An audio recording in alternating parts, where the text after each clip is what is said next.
$5 million payout last night for betting on the Astros. So Oh, congratulations to Mattress Mac. He is an old man, so he probably won't enjoy it too much more. That was very morbid for me to say, but Yeah, he's an very Astros. sicko this morning. I What's know. wrong with you? Wow. He's an Astros fan. So yeah. All right. So if you guys are tuning in today, make sure to go to betus.com, put in Channelside, get that 125% bonus, sign up bonus today, and place your bets responsibly. And yeah, let's get right into it. Thursday night recap: the Eagles versus who do the Eagles play again? God, I'm so Texans. Houston Eagles Houston. and Texans this past Thursday. I want to get into this conversation because somebody brought this up. The Eagles are now 8-0. The Philadelphia Eagles. Now we can say with a breath of fresh air, the Phillies were knocked out last night, so they're no longer in World Series contention. But the Eagles are 8-0. But are they a good 8-0, or are they just a mediocre 8-0? And I'm going to read off a couple of things to maybe back that up to you too. So the road to 8-0, courtesy of NFL memes, which NFL memes I love. The Eagles beat the 1-6 Lions by 3. They beat Kirk Cousins in primetime, which we all know Kirk Cousins in primetime is a no-go. They beat the Washington Commanders. They beat Trevor Lawrence and the Jacksonville Jaguars. Meh. They beat the Cardinals without DeAndre Hopkins. They beat Cooper Rush and the Dallas Cowboys. They beat the Pittsburgh Steelers, which the Steelers are not a great team. And they struggled against the Houston Texans this past Thursday, who are 1-6. So, are the Eagles good? Or are they just a mediocre team by beating these teams? Nikki, are the Eagles that good? I hate this conversation. Like, I don't. Thank you for leaving that off. Fair I enough. know. I hate Fair it. enough. I Fair enough. hate this conversation. Listen, you play who's on your schedule, right? But I will say it's not like they're playing, world beaters out there. And I'll leave it at that. Somebody, please hand them their first loss. I don't care who it is at this point. Okay. Somebody. Chip, are the Eagles that good? I think I know which direction you're going to go with this conversation, but are the Eagles that good? I mean, I think the Eagles are that good, unfortunately. I think what Nikki said, though, is kind of spot on as far as you play who's on your schedule, and the Eagles do have a really light schedule. If you look at their next couple of games, I mean, I think they can still rip off another 4 or 5 victories probably. So, unfortunately, yes, I think they're that good. This is the NFL. We all know things can change every given Sunday. Something can go awry or something can happen. So if you're playing in the NFL and you're undefeated, you're good. You're just a good football team. So yeah, I got to say the Eagles are for real, and I think they're good. Okay, so they don't play until next Monday night, which they face the Washington Commanders again. So they have like a week and a half off, and then they play the Colts, the Packers, and the Titans for their next 4 games. It's not fair. That's an easy. I mean, I think they can win 3. I think they might lose one of those football games, maybe. Okay, but we'll see. I think if out of all those teams, they could probably lose against maybe the Titans. Maybe.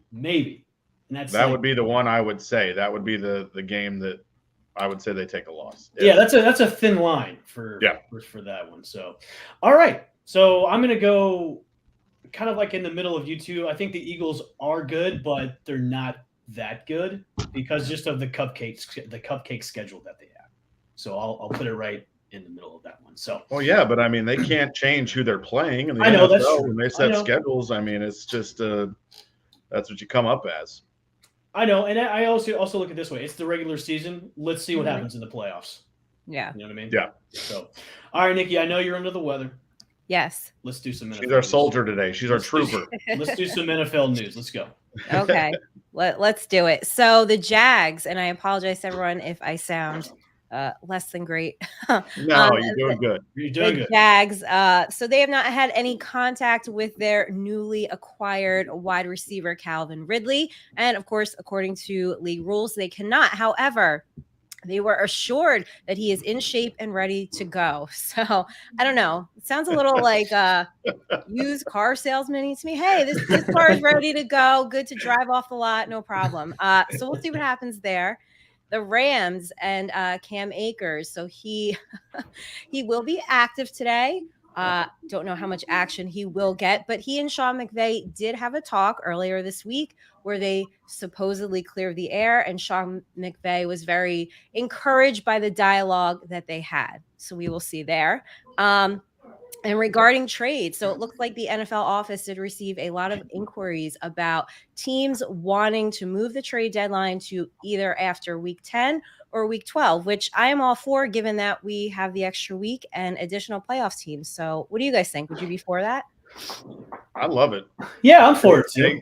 Yeah, get more time. You get to see more, obviously you can play injuries in a bigger part, so you might be able to make a deal a little bit later that can help your football team. And also, I don't want teams that are doing really well who lose a key player not to have the time later in the season to try to plug that hole or to try to fix something. So I just don't want a team who's good or has a chance to, do really well to lose that one key player and not have that time to trade for somebody else. So, okay. Is that our NFL news for this week? That is it for this week. What a good segue, because you're talking all about trades. Who are the trade deadline winners and losers? Let's go with winners first. Who are trade deadline winners and losers? Well, I think Miami won, right? Yeah. I feel like they won. I mean, they got Bradley Chubb, right? They absolutely needed some help on that pass rush. What was it for? Let me see. Right. Okay. So next year's first round pick, their fourth round, right, in 2024, and Chase Edmonds. And since the Broncos just want to fail epically this year, I think it's good for them. I think if we had to pick another winner, I just love the Bills. The Bills obviously getting a little bit stronger. Also the Chiefs. I think Kadarius Toney. Getting him that's your mini Tyreek Hill. I mean, that's your guy. Chip, how dare you? Honestly, I think that's your mini me for Tyreek Hill. Kadarius Toney is fat. Come on, Nikki, you gotta.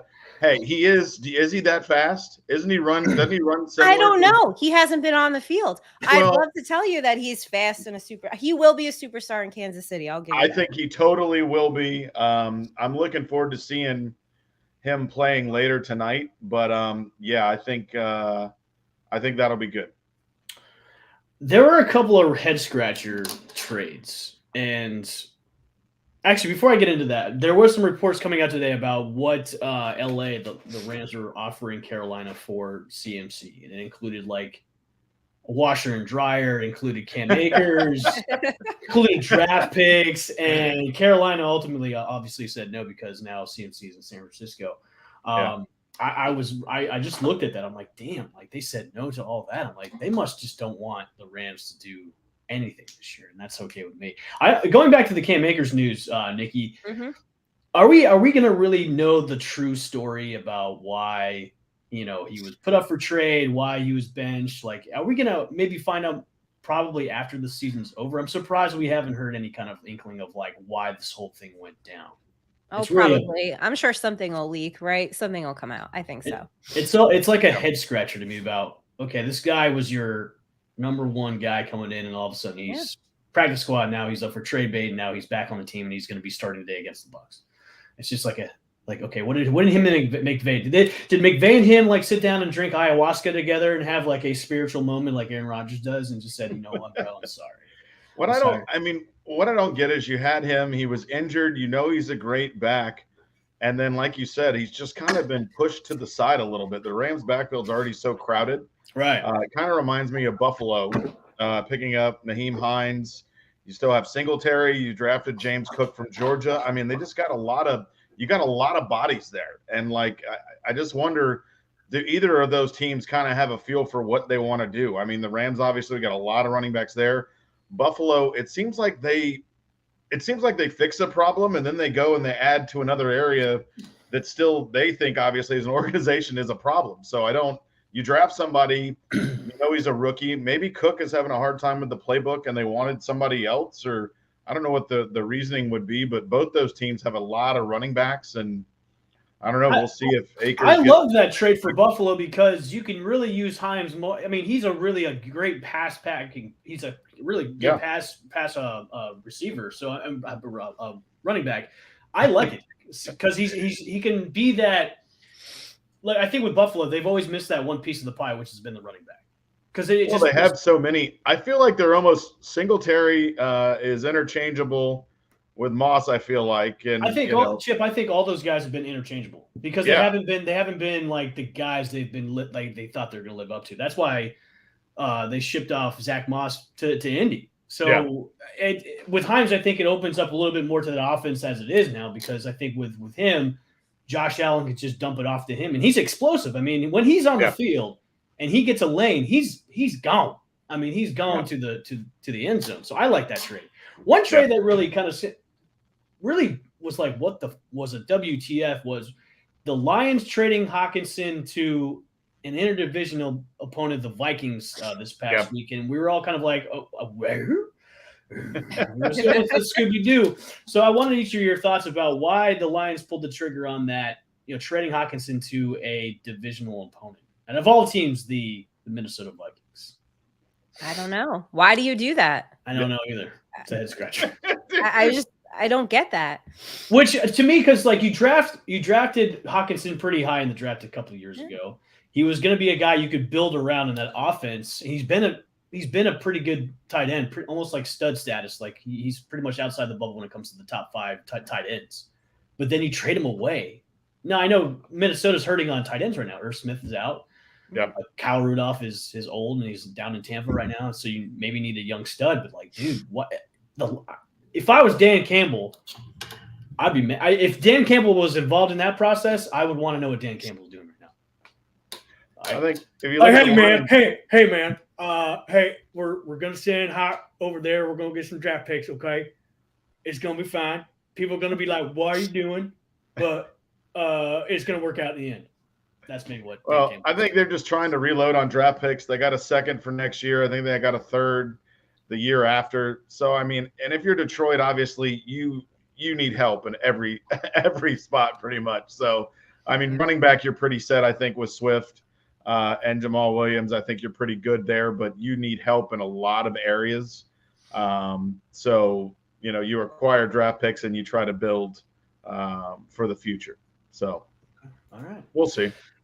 Would the Detroit Lions be the only losers of the trade deadline, or do we have a couple other teams that were losers at the deadline? I think the Bears are definitely losers. You trade Roquan Smith, who's your top tackler. I know you got back you ended up trading for Jeff Wilson, I think it was, outside of that. So you get a running back, but your defense is kind of what sets the tone of that team. Their offense has started to look better. Fields looks a little bit better, but you already deplete a defense that doesn't need to be depleted. So I hope Jeff Wilson runs like an animal because they're going to need to score a lot of points.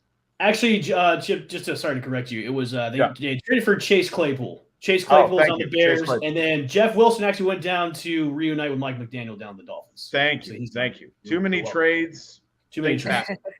Thank you. You're welcome. All right, let's go into our injury report. Anything coming out just yet, Chip, for Week 9? Anything noticeable? Anything notable?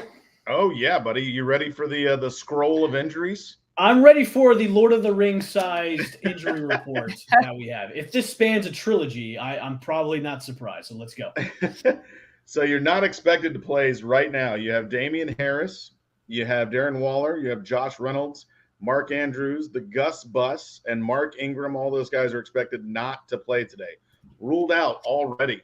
Jonathan Taylor, ouch. Fantasy owners hate that one. Jamar Chase, Keenan Allen, Mike Williams, Chuba Hubbard, Johan Dotson, Corey Davis, J.D. McKissick, Devontae Parker, Russell Gage, Cameron Brate, both out for the Bucks. Game time decisions right now. Alan Lazard, James Robinson, Christian Watson, Brock Wright, tight end for Detroit. There's your replacement for a little hawk. And Ryan Tannehill, Jarvis Landry. Those are game time decisions. Expected to plays right now. We have DeAndre Swift, DeAndre Carter for the Chargers, and Connor. And the list keeps growing and growing. That's yep. Everything will keep moving, but yeah, long list. Is that just part one of the injury report? Is that just that's part one, evolving and ongoing? I think interesting. Connor, if you're a fantasy fan, he has been just off and on. Ito Benjamin, I've been loving that, just keeping him on the field. So definitely watch that if you're starting Ito. If you do have him, make sure Connor's not playing. If Connor plays, could get more of the workload, and that could take away from Ito Benjamin. So keep your eyes open on that one.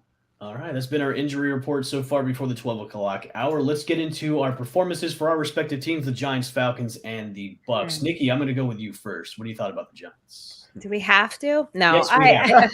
We have to. Okay. Man, no, it was kind of brutal. I was not confident going into this game against the Seahawks, and I don't know. Credit to Geno Smith. I know people are like, he's playing well for Geno Smith, but look at his stats. Like he's playing well, according to quarterback metrics. So it sucked to lose going into the bye week. And Richie James, dude, I don't even know. I watched this kid all summer in training camp. I don't know how he made this friggin' team. I mean, just hold on to the ball. You could see it. As soon as he's got the one arm, I'm like, that's it. He's dropping it. I just leave this kid in Seattle, make him walk home. Oh God. They team really bus leave him. It's so bad. It's so bad. Just leave him. Is a glaring issue at wide receiver. And I know they can't do anything with the Kenny Golladay trade. They have no money. I think they have $2 million in cap space, but next year I think they have 67. So hopefully next year's a little bit better. Kenny Galladay's supposed to come back next week. Woohoo. I don't know what that's supposed to do, but we'll see. Hopefully we have the Texans and then the Lions. So I'm hoping it's doable. It's definitely doable.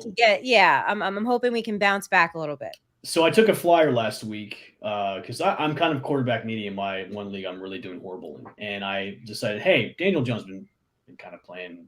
Oof. All right, Sorry I guess about that one. Yeah, and then I started Daniel Jones last week, and I was gonna curse you and your stupid team, but I'm sorry. But no, it's okay. He's not gonna be in my villain category when we do heroes and villains later. That's gonna be another team entirely. But yeah, I will never do that ever again. I will never, ever put Daniel Jones in a fantasy lineup. To be fair, this is actually the first week he's had a really bad week. No, there's no to be fair with Daniel. Yes, to be fair, because he was consistently getting 20 points, 25 points. Yeah, and the 1 week I put him in, he gets nothing. Because that's just how it goes. Hey, I don't want to hear it. I have Tom Brady, okay? I mean, that's so much worse than this, so I don't want to hear any of that. All right, fine. Chip, your Falcons last week. Wow, what a day. I mean, DJ Moore finally has a touchdown, goes bonkers, and then literally goes bonkers and loses the Panthers the game. So God love him. The Falcons offense did a lot of things right. Mariota didn't, I think he was 20 of 28. I think he did have 2 interceptions, but he had 3 touchdowns. Kyle Pitts, hey, please show up. Thank you. Touchdown. Thank you. Time. Running game was really good, but that was just a game the Falcons just wanted it. And we've talked about this the whole year. If you leave the Falcons in a football game, they always tend to find a way to just claw and just stay around. So really proud of the Falcons. They did great. They hung in there. DJ Moore gift wrapped it and put us into overtime. So thank you for that, DJ Moore. And he did great in fantasy. So thank you. Yeah, with the Bucks, more of the same. And we'll move on to the next segment. Come on, Evan, expand on that. Wow. Jeez, come on. Come on. What do you do, Evan? I mean, the season. So here's. I was in Mexico, as you know. I was in Mexico last week, and I had to find some way to watch the game. And luckily enough, I got enough good Wi-Fi out there to watch the game on my phone because the TV channels there were all Spanish. They didn't have Amazon Prime, so you have to watch it on your phone. And I'm on the beach. I'm like, this is perfect setting for a Bucks victory. I'm on the beach. I'm gonna watch the game, and I just watched another horrible performance by the Bucks. They're 3-5. Brady's never been 2 games below 500 in his whole career. So, and it's the same week he finalizes his divorce too, which is okay, you get divorced. Maybe your mind's a little bit off that whole situation now. You can focus on winning. And look, it's not all Tom Brady's fault. I love when everybody kind of blames Tom Brady for this whole deal with the Bucs. It's not just his fault. It's the whole team in general. I really thought they were going to make some news at the trade deadline, but no, all Tampa teams around this area, they don't make moves at the deadline that help them be better. So I don't know, man. 3-5. That's you're almost to the point where you have to hit the panic button about if they lose again today and they're 3-6, then it's okay, what is this season even salvageable for the rest of the way for 3-6? So I don't know, man.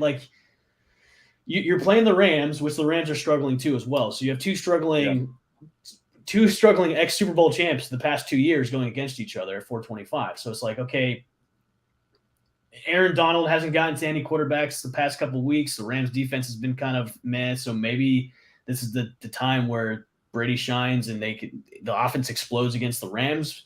Because I mean, look, patchwork offensive line. He's only been sacked 13 times, which is not that bad for the patchwork, offensive line. But I don't know, man.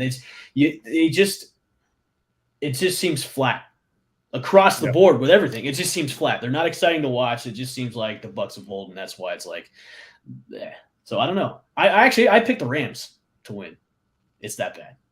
So there you go. We'll see. I give them a D- for last week against them on Thursday Night Football. That's what I give. Falcons get an A. They well, hung good, in there, scored well, a lot good of for points, the Falcons. Yeah, we're just thrilled for the Falcons. Yeah, yes, we are. Hey, great. I don't get a lot of time to say, feel this. So I'm going to soak this in. Yes. Ooh, this is good. Yeah. Top of the NFC South. Beautiful. For now. I'm good. For now. Yeah, very true. Now. Okay. All right, let's get into it. Let's do heroes and villains for this past week. All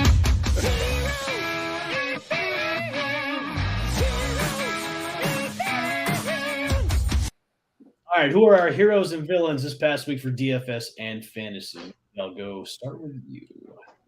Okay, tight ends for me, not a great week. Hunter Henry, thank you so much for your 2.8 points. That was great. And Mark Andrews, I know he got hurt midway, but still 4 points there. The tight end's always really tough for me, right? It's just a tough position in general. Then you add the bye weeks, the injuries. There's really nobody great to pick up. So for me, tight ends this week. Okay, Chip. Are we villains right now or villains, right? We can do villains. Were we doing heroes? It's the cold medicine. Hey, let's start with the bad people. Yeah, let's go with the bad people first. So mine is Derek Carr. I mean, holy cow. I think he had like 1.9 points against the Saints. Although the Saints have a pretty good defense. But yeah, Derek Carr. Wow, you villain, you. 1.9 points. Oof. So, Chip, we must think on the same level because I have Derek Carr. Well, and I also have was another one. And I also have Devontae Adams on the same team. Oh. And Devontae Adams got me 1.2 points. So my villains for last week was the entire Raiders offense. Poo-poo on you, you sons of bitches. I was cursing at my phone like all last week. I'm like, am I really going to get a combined 3 points from Devontae and Derek Carr? And I did. Oh. So, yeah. I remember we talked about that moving forward into this year and how they thought that would be the secret sauce, having the relationship and knowing that they played together before and trying to recreate, everything that goes on with previous, guys who played previously together in college and stuff. But you can't generate anything. The Saints are a good team defensively, but how can you have, as a quarterback, how can you only have, I don't know, depending upon what format you play in on your fantasy team. I mean, he had under 2 points, I think, on any format. How can a quarterback do that in the NFL? I don't understand that at all. So. I'm a half-point PPR, too. That's why it was so frustrating. It's just what is going on? And then to make matters worse, this is like the week after I did that trade where I traded away Josh Allen and Jalen Waddle, and I get back Justin Jefferson and Dameon Pierce. Now, Jefferson did pretty good on my team, but the other guy is reaping the benefits of having now Josh Allen and Waddle went off last week. And I'm like, must be nice. This trade might be a bust for me going forward. Because like we said, Nikki and I said, Josh Allen, you're trading the number one fantasy football. I mean, that's so. It's not not a wake up call on this side. I mean, that's no. Well, look, I took a gamble because I was weak in some areas. So that's okay. Maybe the Raiders will bounce back this week against Jacksonville. Hopefully. They'll have the opportunity to. Yeah, we'll see. Okay. All right, let's do our heroes from last week. Do we have any heroes? I have one. Brandon Ayuk, 20 points last week in fantasy. He was a trade I did for a trade away Cam Akers and got Brandon Ayuk. And he's actually been pretty good the past couple of weeks with double-digit points for the past 3 weeks. Brandon Ayuk is my hero. I don't know how long it's going to be sustainable because he's had 28 points, 15 points, 20 points, and now with CMC fully immersed in that offense, it could eat in some of his touches. But you never know. This could be opening up the books for Brandon Ayuk. So last week, Brandon Ayuk was my hero. He does have a bye this week, so they're off for the next week or so. But Brandon Ayuk, 20 points last week for me. Thanks, yeah, man. Zach Wilson. I had to pick up a quarterback, and Zach Wilson, 30 points. So not bad. Nice, Zach Wilson, a hero. Dude, Christian McCaffrey, thank God. I won last week for the second time this year. Yep, was having that's a right. great weekend. Yeah. So celebrate that. He threw a touchdown pass. He caught one and he ran for one, which was only a handful of people have done that. Can't remember the stat off the top of my head. But yeah, Christian McCaffrey, my hero. I think it was 32 or 33 points in my league scoring. I think it was he was like 40 points in some leagues too. So he was fantasy star last week. All right, those have been our heroes. Wait, Nikki, who was your hero? You were Zach Wilson from last week. Okay. Yes. All right, let's go into a conversation about the biggest fantasy dud for this week. I think we can all agree that Jonathan Taylor has been the biggest fantasy dud this past week. He's been drafted this past year number 1 in dynasties, redraft leagues. Obviously, he's been hurt most of the year. If you are a Jonathan Taylor owner, may it be dynasty or redraft, have you traded him, or are you already entertaining offers for Jonathan Taylor? Man, that's tough. Depending upon your league. I mean, what do you think, Nikki? So I have him, and I'm just kind of rolling with it right now. I don't think I could get rid of him.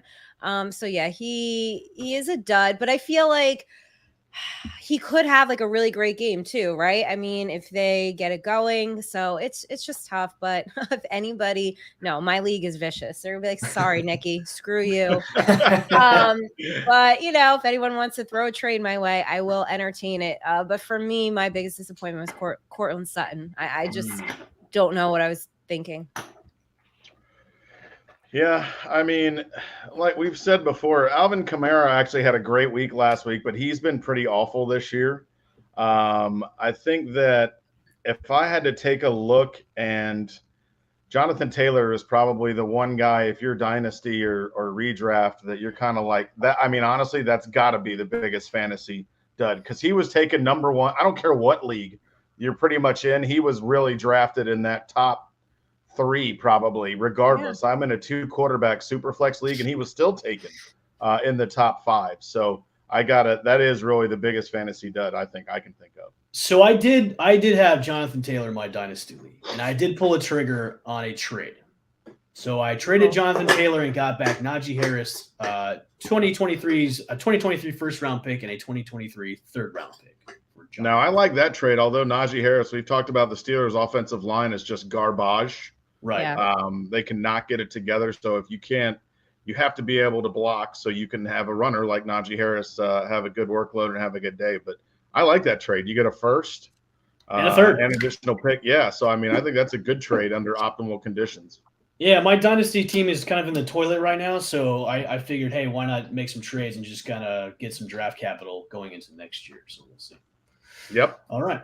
Let's do our matchups and lines today, courtesy of BetUS. Make sure to go to BetUS, sign up today, and get your 125% sign-up bonus. I will be doing that as soon as the show is over. I hope you guys are going to do that as well. Woo-hoo. Let's go through them right now. Let's zoom in so everybody can see the lines. Here we go. All right, our first matchup today is the Indianapolis Colts going against the New England Patriots. The Patriots coming in as a 5-point favorite, and the over-under is 40.5. What do we got for this matchup against the Colts and the Patriots? Not a sexy one. Not a sexy one at all. A lot of these aren't sexy this week. No. I don't like a lot of them. God, I just feel like this is going to be such a turnover-heavy game. I guess I'll take my chances with New England on this one, but I do like the under here. Okay. Chip? Yeah, I mean, like Nikki said, I mean, this is kind of a game where it seems like teams are everybody's searching for identity. I think New England knows what type of football team they are. Obviously, they have a fairly good defense, and I'm going to go with New England on this one. Yeah, I'll go New England, and then I'll go the under on this one too. That's what I'll do. All right. Yep.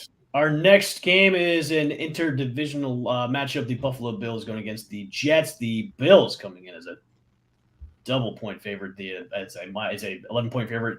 The over-under is 46. What do we think about the points? Is 11?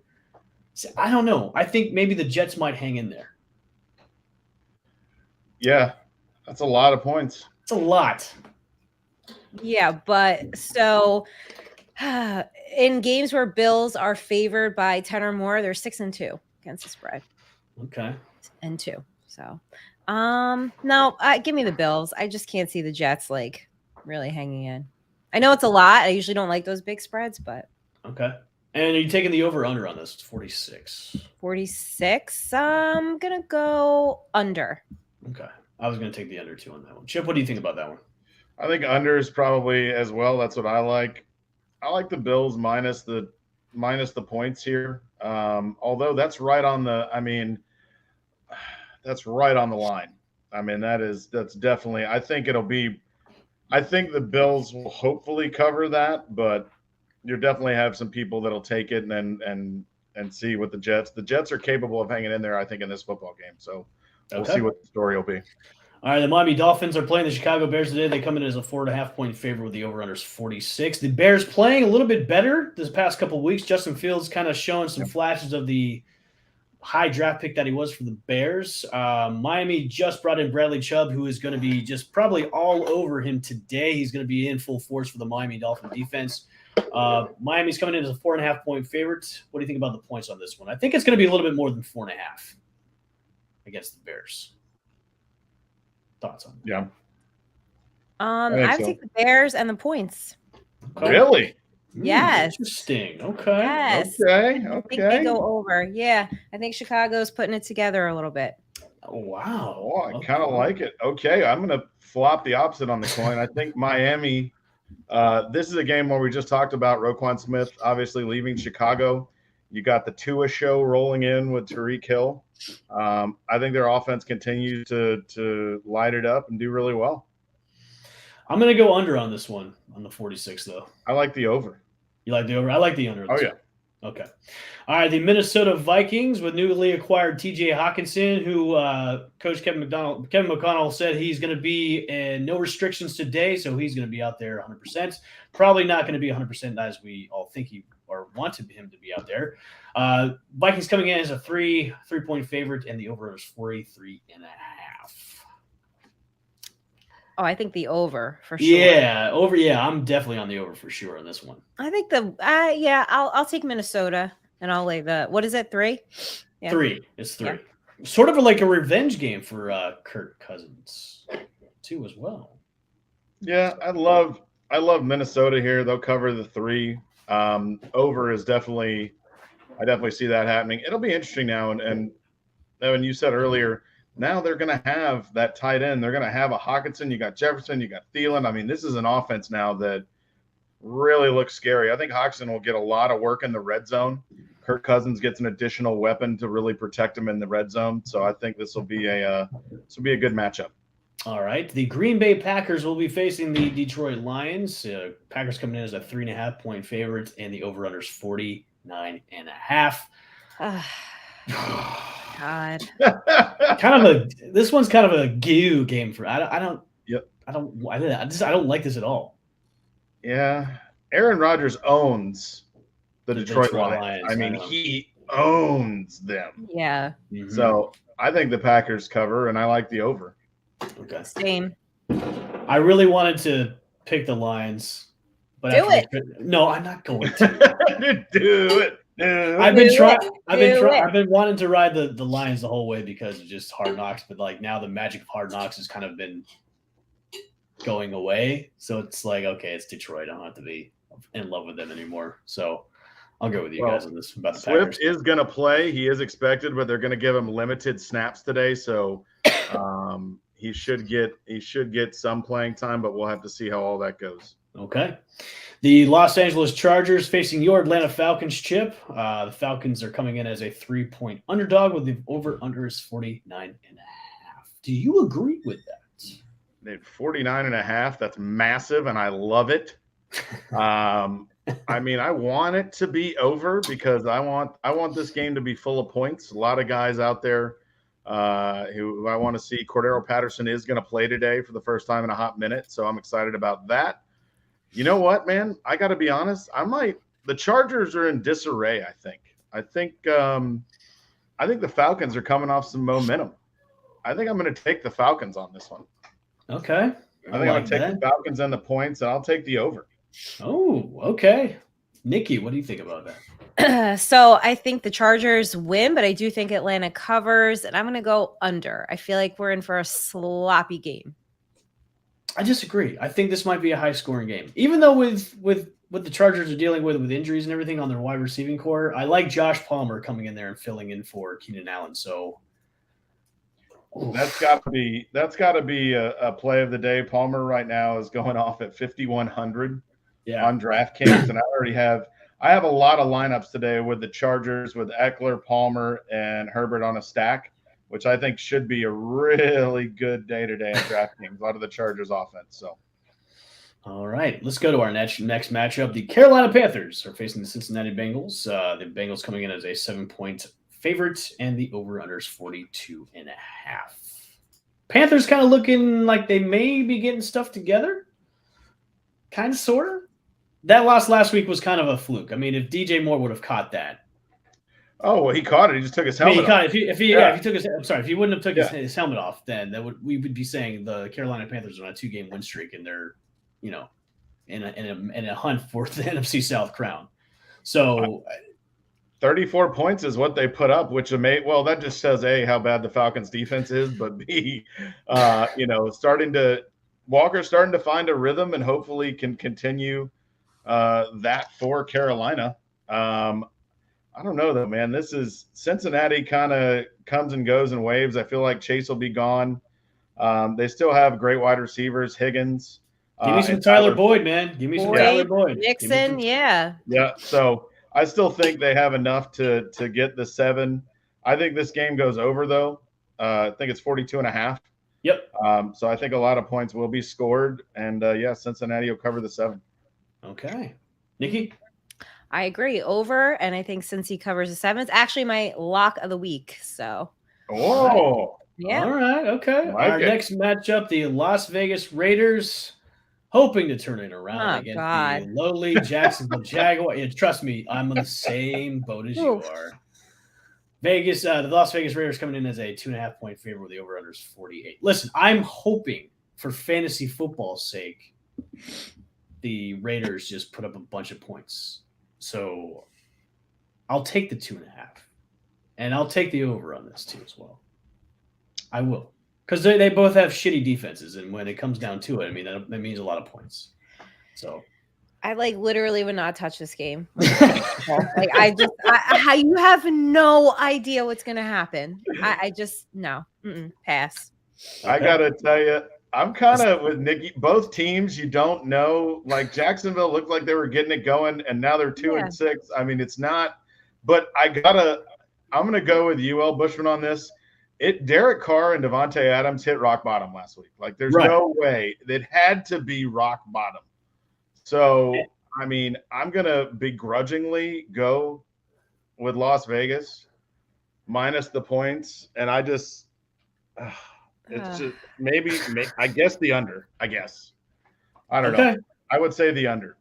I love these games where we all really struggle because you could see it in our faces and we're like, moving in the chair. It's just like physical reaction. I think we'll probably have to put in the avoid button. Like we'll just press the avoid and then we'll go. There you go. There you go. Nope, next one. Yep. Okay. Yep. Next matchup, the Seattle Seahawks playing against the Arizona Cardinals, another divisional matchup. The Cardinals coming in at a 1-point favorite, and the over/under is 49. This is going to be a shootout. Yeah, definitely. Yeah, this is going to be a shootout. I'll take the over, and I'll take over Arizona. For sure. Yeah, I'll take Arizona with the -1. Yep, I like that. Yeah, I like it all the way. Yep. Man, I can't figure out. Seattle's another team. They got they got some horses out there. Gino can light it up. Their defense, though, we need a goo button here. Goo. So I don't know. I think Seattle. I think I'd take Seattle and the under probably. Okay. I think I'd take Seattle here. All right, our next matchup is a matchup I'm not looking forward to. It's the Los Angeles Rams going against my Tampa Bay Buccaneers, and the Buccaneers are 3-point favorites. The over/under is 42.5. I'm going to take the Rams with the points, and I'm going to take the under on this one. That's exactly what I have. Rams points and go under. Yeah. Yes, It's so painful when you have to pick against your team. I can just see it in your face, Evan. You're like you're twinging. You're like, ugh. It's not like it's not distraught. It's more like it's like, God damn it. God damn it. It's like, God damn it. That's where I'm Well, you know what? Coin with this game. Flip a coin. Yeah, I think I got one too. Tom, I think I'm gonna say Tom Brady. I mean, now is the time. It's getting bad out there. People are panic button central. You know, I think you need to go out there and you just need to win today. And like you said, the Rams defense has been down. So, I mean, I'm gonna say Tampa. My coin was right. It was said Rams. What did you flip? I flipped, and I got the Rams. I've said Rams. Okay. Rams well, I'm gonna say Tampa right now. I think just where I'm sitting, Tom Brady. They've got everybody on the field that they need to have. The only thing that scares me, obviously, I wish Ryan Jensen did not get injured. I think this would be a totally different football team with him out there. But I'm going to say the Bucs right now, and they cover. I agree with you, Chip, on that. I think I heard Ryan Jensen will be back sometime this month or so. Hopefully he does. But I just don't – I don't want to touch this team right now. That's how, like, just disappointing and just frustrating it's been. It's just I don't want to touch them. Like I don't even want to watch the game. That's how I just don't want to be. Wow. In there I feel like Tom Brady needs to call a team meeting or something and get everybody in a room together and be like, look, guys, we're here. It's week 9. We need to get our stuff together. We're stacking up losses. Honestly, I think it might be past that point. I think it might be past that point. To have like a kumbaya moment in the locker room, I think it might be. No. This would not be kumbaya. This is Tom Brady on the sidelines in your face yelling meeting. This wouldn't be a kumbaya meeting, I think. Yeah, but if he tries to do that now, I don't think anybody's going to listen to him. I really don't. With all the off-field distractions that have kind of maybe made their way into the locker room itself, I think it's beyond that point. So I could be wrong. I could be, I'd love to be a fly on the wall, but I could be wrong. But all right, let's go to our primetime matchup. The Tennessee Titans going against the Kansas City Chiefs. Chiefs coming in as a whopping 13-point favorite, and the over/under is 46. I'm going to take it all the way with the Chiefs, points included, and I'll take I'm going to take the under on this one because Tennessee right now is Malik Willis is going to start again for the Titans this week, correct? I believe so. Okay. Tannehill we're still looking at him to figure out what the story is going to be. Okay. I'll take the Chiefs with the 13. He's a game time decision still as of right now. Okay. That's what I got. I'm going to take the Chiefs with the 13 and they under on that. Yeah. Man. No, I think I'm going to take the Titans and the points. So Chiefs are 0-3 against the spread at home this season. Titans are 5-0 against the spread in their last 5 games. In their last 4, they've gone under. So I'm going to take the Titans points and go under. Okay. Yeah, I'm the same. I think the Titans and the over is probably what I would do. Okay. So. And our Monday night matchup, the Baltimore Ravens going against the New Orleans Saints, which Saints with Andy Dalton. Andy Dalton's actually been playing pretty well with the New Orleans offense. It's scary. Ravens coming in as a 2-point favorite. The over/under is 47. Wow, but Andy Dalton is so bad in prime time. Or two. This is a tough one, not knowing if Mark Andrews is going to play or not. Right now, he is not going to be slated to play. It's going to be. Oh, is that what it is? Okay. Yeah, he's not. He's going to be out yet again. I'll stick with the Ravens, but yeah, and their offense is really in shambles right now. Also, because Rashad Bateman is out now for the whole year. Gus Bus is out as of right now too. Yeah. So. Yeah, I mean, I'm gonna say Ravens, and I'm definitely gonna say under. But we just saw New Orleans can put it together defensively, and especially like we said, Andy Dalton is not Joe Montana. So we'll see. All right. Those have been our matchups for week 9. Make sure to go to betus.com, put your sign in today, get your first sign in bonus to get 125% for your first logging in. Good luck, everybody, for your matchups today. Starts and sits. You guys got your starts and sits for this week. I've got mine. I'm going to go, I'll do one of each. My running backs this week will be Travis Etienne to start and Leonard Fournette to sit. Wide receivers, I've got Josh Palmer. Give me some Josh Palmer to start, and then Scary Terry to sit. QBs to start. Pains me to say this. Derek Carr to start, and then Tom Brady to sit. And then for my tight ends, I've got Gerald Everett to start and Hunter Henry to sit. What do you guys got? Yeah, so quarterback, I have Justin Herbert to start. I think it's probably a good matchup for him. Sit Tom Brady with you on that one. Just not there. Also have Josh Palmer to start for wide receiver. Sit Hunter Renfrow, although I know a lot of people don't have a choice with bye weeks and injuries. Deonta Foreman to start for running back. And he's a bargain right now. So if you're looking for some value, you can go there. Sit Damian Harris. I like Zach Ertz this week at tight end. And sit Tyler Conklin. Yeah. Well, I think we all went across. Even though I'm picking him to win, Tom Brady obviously I think is not going to be the deal there. I think starts. I like Tua Tagovailoa this week. Yeah. I also like running backs. I also like Austin Eckler, and I like Joe Mixon against Carolina. Oh yeah, could have a really, really good day. Damian, like you said, sitting him probably at the running back position. I think that won't be anything there. Tight ends. I like Evan Ingram. I think he's been creeping around. He's becoming a bigger part of the offense. I think he's going to be all right there. Nikki, I'm sorry. And also I think for a long shot on tight end, Otten for the Bucks. He always tends to splash a touchdown maybe later in the game. Okay. So. All right. I like that. All right. Let's do our Wheel of Death. Actually, let's do our punishment first, Nikki. Yes. Well, I'm already hopped up on cold medicine, so I will I will wake and bake next week. There you go. Yeah. Well, I gotta get the wheel set up, so hold on a second. Okay. Give me 2 seconds. Hold on. And, let's just establish some rules. I mean, can I eat an edible on camera? Like, because that's what I'm gonna do. No one said no. Okay, great. So all right. So tune in next week. Or I'll take it before. I did that on a show once, one of my podcasts. Took it, only intended to take half, ended up taking the whole thing about 45 minutes in. Like, I didn't know what planet I was on. Like, I was speaking. I had no idea what was coming out of my mouth. So wow. I would that's still like recorded? That's Yeah. You could see the visible change in me about 45 minutes in, and it's just like, I was just completely out of it. All right. Okay. Yeah. Our wheel is ready to go. Let me get that up real quick. Just or should we just title it Nikki's Wheel? Sure. Okay. Nikki's what wheel. Do I have to do next week too? I put a curveball on for this. Of course you did.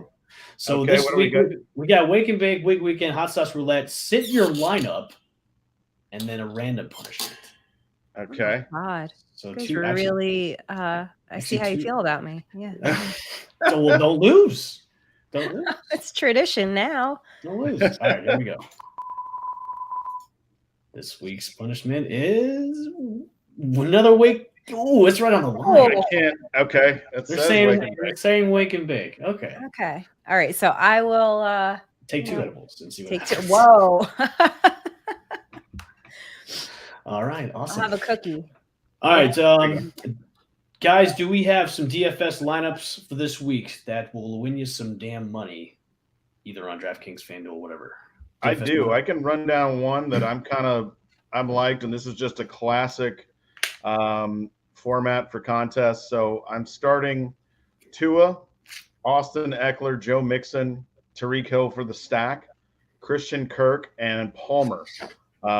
Your tight ends are going to be Ingram, flex is Otten, and I am taking the Seattle defense. That is what I'm going to do. So I've got Derek Carr starting on mine, Travis Etienne, and also Kenneth Walker III as my running backs. Jalen Waddle. I'm taking a chance on DJ Moore, and then I've got Josh Palmer as my third wide receiver. Tyler Higbee is my tight end, and then Ramondre Stevenson is my flex, and then the Dolphins defense for my DFS for this week. I like those. There seems to be a lot of noise. Obviously, a lot of people, if you're in a tournament or a contest today, I think you're going to be looking at Josh Palmer. 5,100 is what he's going off at on DraftKings right now. And it's also, he's projected to score almost 15 points at 14.69. Let's hope that happens. Yeah. Nobody won the Powerball, so let's see if we can win a DFS. So let's definitely imagine winning that. I can, because we'll have a studio, we'll have equipment, you'll all get salary, right. we'll all be good to go. So, all right, guys, that has been another episode of Channelside Bets, courtesy of Channelside Sports Network. Make sure to go to our YouTube page, hit the notification bell, and subscribe button as well to get our newest and greatest episodes at 11:30 a.m. Eastern Standard Time every Sunday morning. Make sure to go to betus.com. Get that promo code Channelside and get 125% sign-up bonus for today for your first time signing up. They are the best in the biz when it comes to prop bets and betting lines. For myself, Chip, and Nikki, you guys have a great week. We'll see you next week. Peace. Go Falcons. Bye. I'm not saying go Bucks this week.